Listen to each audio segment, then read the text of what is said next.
At 72, Jim had spent 45 years on construction sites, and despite what everyone kept telling him, he had no plans to retire.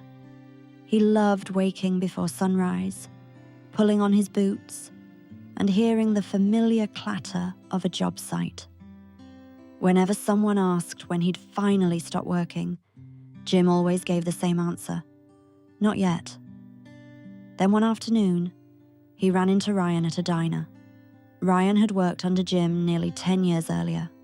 Back then, he was the young guy who arrived early, stayed late, and wanted to learn everything. Now, he looked exhausted. Over coffee, Ryan admitted that work had dried up. For 6 months, he'd been surviving on short jobs, while he and his wife burned through their savings. They had 3 children, and the mortgage was due again soon.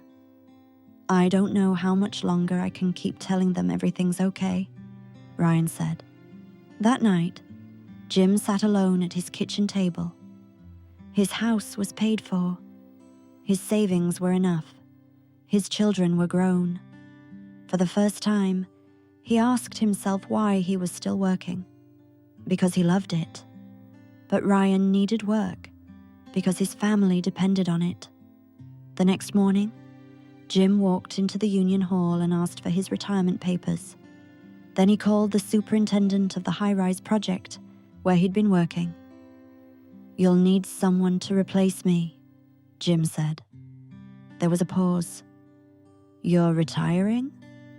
"I am." Jim gave him Ryan's number. "Give this kid a chance." Ryan got the call 2 days later. Months passed. Then an envelope arrived at Jim's house. Inside was a photograph of Ryan standing outside his home with his wife and 3 children.